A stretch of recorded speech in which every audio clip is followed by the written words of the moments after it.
Hello friends, आप सभी का स्वागत है आपके अपने चैनल रेशमा हिंदी अकेडमी पर, जिसमें हम संस्कृत पद्यांश करा रहे हैं।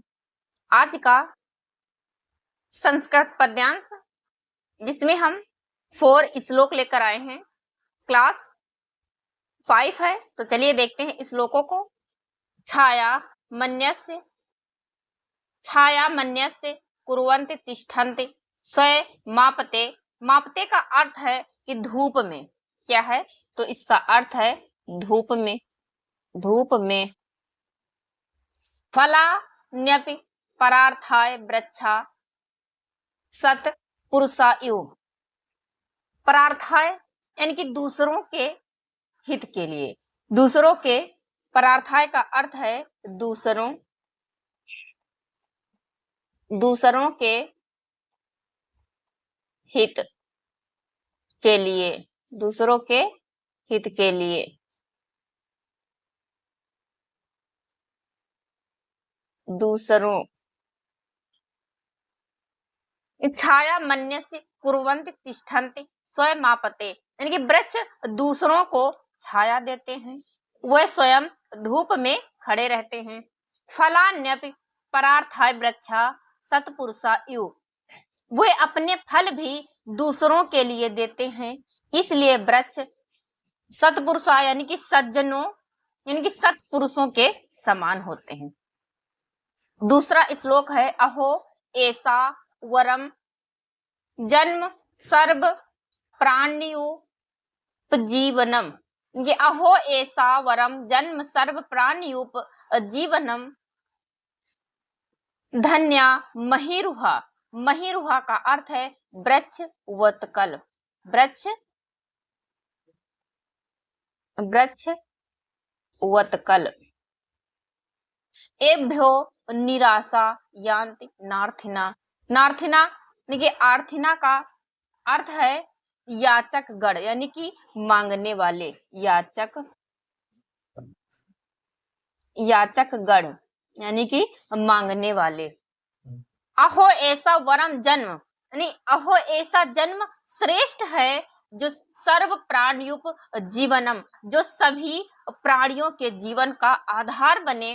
धन्या महिरुहा यानी कि वे वृक्ष धन्य हैं जिनके पास एभ्यो निराशा यान्ति नार्थिना, यानी कि जिनके पास आने वाला याचक यानी कि मांगने वाला कभी निराश नहीं होता। चलिए देखते हैं तीसरे श्लोक को। इसको पहले रफ कर देते हैं, साथ ही साथ रफ करते चलते हैं ताकि आप लोगों को आसानी रहे देखने में।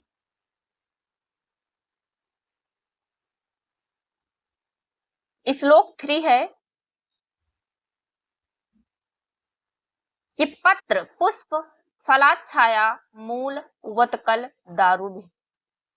दारूभी का अर्थ है कि छाल लकड़ियों द्वारा। दारूभी का अर्थ है छाल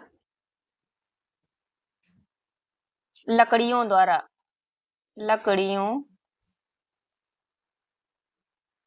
द्वारा। गंध निर्यास भस्मास्थितौ में कामान वितन्वते। यानी कि पत्ते फूल फल छाया जड़ छाल और लकड़ी से तथा गंध यानी कि सुगंध, निर्यास यानी कि रस, राख, हड्डी आदि से भी वृक्ष लोगों की इच्छाएं पूरी करते हैं। ये पत्ते फूल फल छाया जड़ छाल और लकड़ी से तथा सुगंध रस राख हड्डी आदि से भी वृक्ष लोगों की इच्छाएं पूरी करते हैं। तो ये है श्लोक 3।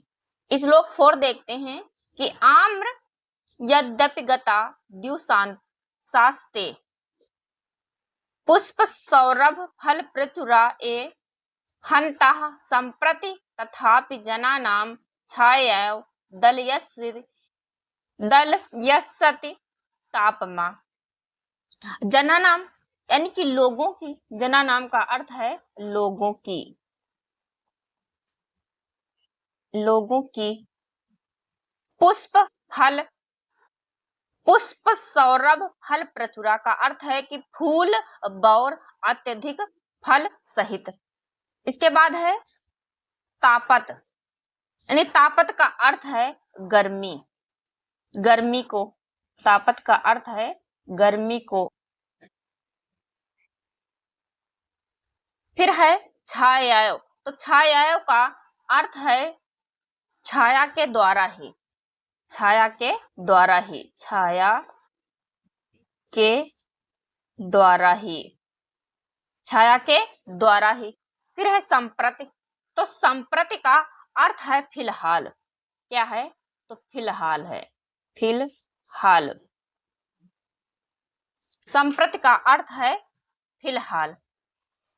तो श्लोक 4 कह रहा है कि अरे यद्यपि वे दिन, अरे यद्यपि वे दिन बीत गए जब वृक्ष फूलों और फलों से भरे रहते थे, यानी कि पुष्प सौरभ फल प्रचुरा, ये फूलों और फलों से भरे रहते थे, फिर भी संप्रति तथापि, यानी कि फिर भी वे आज भी लोगों को अपनी छाया से, दुख और ताप से बचाते हैं। यानी कि श्लोक 4 कह रहा है, चलिए एक बार हम इसको एक्सप्लेनेशन कर देते हैं कि अरे यद्यपि वे दिन बीत गए जब वृक्ष फूलों और फलों से भरे रहते थे, फिर भी वे आज भी लोगों को अपनी छाया से, दुख और ताप से बचाते हैं। तो ये थे हमारे श्लोक। अब इन श्लोकों से जो प्रश्न बनेंगे उन प्रश्नों की तरफ बढ़ते हैं। यूपी टेट यानी कि संस्कृत जिस एग्जाम में भी पूछी जाती है सभी के लिए अत्यंत महत्वपूर्ण है। चैनल पर पहली बार आए हैं तो चैनल को सब्सक्राइब करें, वीडियो को लाइक करें और ज्यादा से ज्यादा शेयर करें और कमेंट बॉक्स में अपना प्यारा सा कमेंट जरूर लिखें। तो प्रश्न 1 कह रहा है यूपी टेट में गद्यांश पद्यांश पूछे जाते हैं, तो हम गद्यांश पद्यांश करा रहे हैं। इसके बाद हम संस्कृत व्याकरण की भी क्लासेस लाएंगे। प्रश्न 1 है कि वृक्षा किम कुर्वन्त, वृक्ष क्या करते हैं, वृक्षा किम कुर्वन्त। ए है स्वार्थाय फलानि ददति, बी है परार्थाय फलानि ददति, सी है केवल छाया ददति, या फिर डी है किंचित ना कुर्वन्त, यानी कि कुछ नहीं करते। तो प्रश्न 1 का सही आंसर है बी, परार्थाय फलानि ददति, यानी कि दूसरों को फल देते हैं। वृक्षा किम कुर्वन्ति, इसका सही आंसर है बी, परार्थाय फलानि ददति। प्रश्न 2 की तरफ बढ़ते हैं। प्रश्न 2 है कि वृक्षा सत्पुरुषायु का अर्थ क्या है। ए है वृक्षा दुष्टा भवन्ति, बी है वृक्षा पशवा भवन्ति, सी है वृक्षा सत्पुरुषों के समान होते हैं, या फिर डी है वृक्षा निर्जीवा। यानी कि वृक्षा सत्पुरुषायु का अर्थ क्या है, इसका सही आंसर है सी, वृक्षा सत्पुरुषों यानी कि सज्जनों के समान होते हैं। इसका सही आंसर है सी। चलिए बढ़ते हैं अगले प्रश्न की तरफ। प्रश्न 3, प्रश्न 3 कह रहा है कि सर्व प्राणयुप जीवनम का अर्थ, सर्व प्राणयुप जीवनम का अर्थ है, ए है केवल मनुष्य का जीवन, बी है सभी प्राणियों का पालन, सी है पशुओं का भोजन, या फिर डी है जल का उपयोग। तो प्रश्न 3 का सही आंसर है बी, सभी प्राणियों का पालन, सभी प्राणियों का पालन। प्रश्न 3 का सही आंसर है बी। बढ़ते हैं अगले प्रश्न की तरफ। अगला प्रश्न है प्रश्न 4। प्रश्न 4 है कि धन्य कौन, यानी कि धन्य कौन है। ए है मनुष्याः, बी है नदी, सी है महीरुहा यानी कि वृक्षा, या फिर डी है पशुआ। तो प्रश्न 4 का सही आंसर है सी, महीरुहा यानी कि धन्य कौन है, तो वृक्ष धन्य है। प्रश्न 5, प्रश्न 5 है कि वृक्षा किन किन वस्तुओं से लोगों की सहायता करते हैं। ए है केवल फल, बी है केवल छाया, सी है पत्र पुष्प फल छाया आदि, या फिर डी है केवल मूल। तो प्रश्न 5 का सही आंसर है सी, पत्र पुष्प फल छाया आदि से वृक्ष लोगों की सहायता करते हैं। प्रश्न 6, तो प्रश्न 6 है कि निराशा यान्ति नार्थिना का अर्थ। ए है याचक निराश हो जाते हैं, बी है याचक सभी निराश नहीं होते, सी है याचक भाग जाते हैं, या फिर डी है कोई नहीं आता। तो प्रश्न 6 का सही आंसर है बी, याचक कभी निराश नहीं होते। इनकी निराशा यान्ति नार्थिना का अर्थ है याचक इनकी मांगने वाले कभी निराश नहीं होते। प्रश्न 7, प्रश्न 7 है कि गंध निर्यास का संबंध किससे है। ए है जल से, डी है वृक्ष से, सी है अग्नि से, या फिर डी है वायु से। तो गंध निर्यास का संबंध किससे है, तो इसका सही आंसर है बी, वृक्ष से है। किससे है, तो वृक्ष से है। प्रश्न 8, प्रश्न 8 है कि वृक्षों का मुख्य गुण क्या बताया गया है। ए है स्वार्थ, बी है परोपकार, सी है क्रोध, या फिर डी है आलस्य। तो वृक्षों का मुख्य गुण क्या बताया गया है, इसका सही आंसर है बी, परोपकार, यानी कि दूसरों की सहायता करना। बढ़ते हैं अगले प्रश्न की तरफ।